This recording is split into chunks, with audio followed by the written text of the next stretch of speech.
caro Virgílio, como você fez e faz falta. Há exatos 40 anos, a ditadura militar mostrava suas garras. Os militares editaram o famigerado AI-5 e colocaram o país em estado de sítio. Os que saíram às ruas para protestar, exigindo democracia, foram perseguidos, presos, torturados e mortos, e muitos estão desaparecidos. Você, meu caro Virgílio, já militava há anos no Partido Comunista Brasileiro. Operário da nitroquímica, viveu na pele o sofrimento dos milhares de trabalhadores que eram massacrados no chão de fábrica. E esse massacre continua ainda hoje. Você e muitos companheiros não pouparam esforços para lutar não só pela democracia, mas por um país justo, lutar pelo socialismo. Após romper com o PCB, fundaram a ALN, Ação Libertadora Nacional. A ditadura militar, que tomou de nós o Estado, nos tirou a democracia, jogou você e milhares de outros trabalhadores e estudantes na clandestinidade. Sob o codinome Jonas, você se entregou de vez à luta pelo socialismo, pegou em armas, enfrentou a ditadura. Quando você caiu, muitos já haviam caído. Todos foram duramente torturados. Seus camaradas, companheiros, nos contam que em nenhum momento você se rendeu, não se calou, enfrentou seus algozes com a firmeza de sempre, a mesma firmeza com que acreditava na liberdade dos pássaros e na beleza das orquídeas. Eles não tiveram outra alternativa a não ser assassiná-lo do mais brutal que se possa imaginar. Destruíram seu corpo. O laudo de sua morte, melhor, de seu assassinato, atesta que seus ossos estavam todos quebrados, seus órgãos vitais destruídos, menos o coração.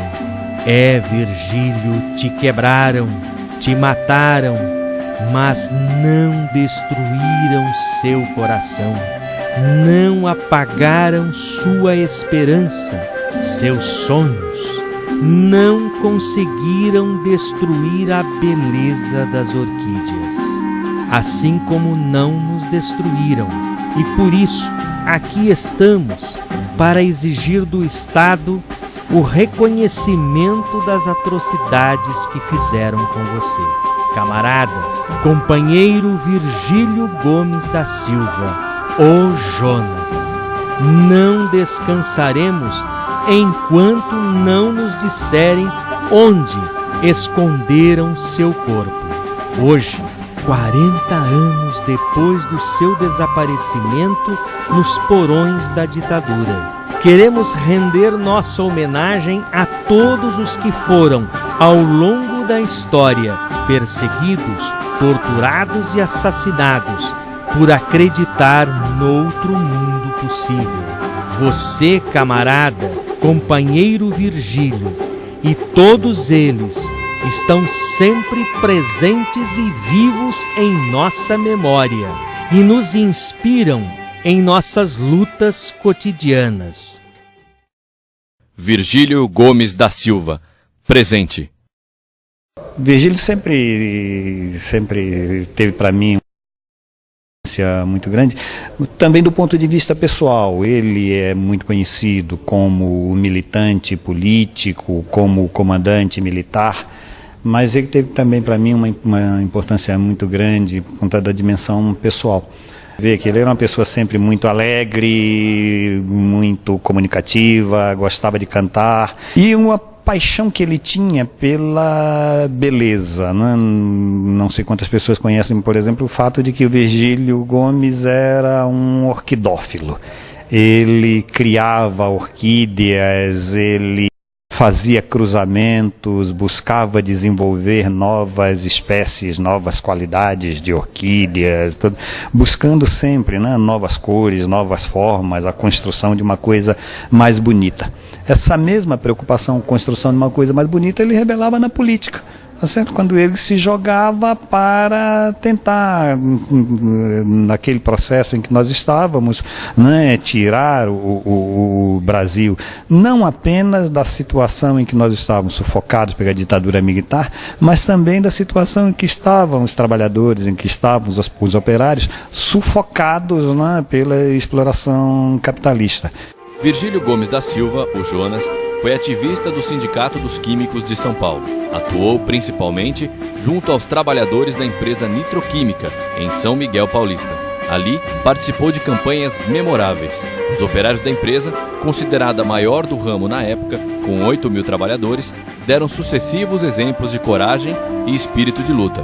Em 1957, realizaram uma greve duramente reprimida pela polícia, então Força Pública, mas se mantiveram firmes no movimento, até a vitória de suas reivindicações.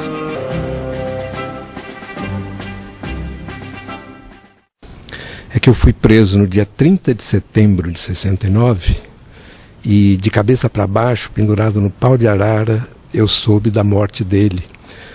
Em plena sessão de tortura que eu estava sofrendo, iniciando a sofrer, eles, aquela gritaria que caracteriza a tortura, aquela coisa meio atabalhoada para desorganizar o nosso pensamento, né? A nossa cabeça, eles apontavam para a parede, para o chão que estava atrás de mim, né? Mostrando o sangue do Virgílio e falando: olha aí, tá vendo? Ontem ele morreu, a puta, tal. E para mim isso é a grande lição de tudo, né? Porque quem foi apagado da história foram eles, né? Aparentemente eles estavam ali na situação de vencedores, poderosos, mandando e desmandando no país, e eles sumiram da história. Enquanto isso, o Virgílio é reconhecido, né? O Virgílio cresceu, né? O Virgílio se perpetuou.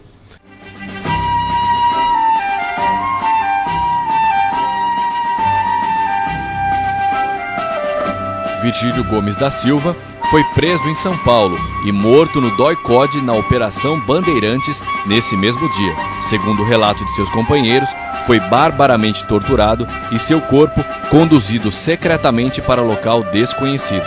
Segundo o grupo Tortura Nunca Mais, Virgílio foi torturado e morto por uma equipe comandada pelo capitão do exército Benoni de Arruda Albernaz. O país era então governado por uma junta militar. A lembrança do Jonas é de uma pessoa com bastante firmeza nas suas ideias. Ele era de extração operária, soube que ele era dirigente sindical. A lembrança que a gente tem dele é de uma pessoa de boa formação política, decidido e muito amigo e solidário conosco, com todos os companheiros da organização. O Jonas já vinha do Partido Comunista de um trabalho junto ao proletariado, junto aos operários do setor químico. Ele mesmo era um operário, agora era também uma pessoa extremamente sensível, extremamente humana, extremamente solidária, extremamente carinhosa. O Jonas era uma pessoa diferenciada, era um ser humano diferenciado, mesmo entre os comunistas. Ele era o mais sensível de todos nós. Mirem-se no exemplo do Virgílio Gomes da Silva, mirem-se no exemplo do meu comandante Jonas.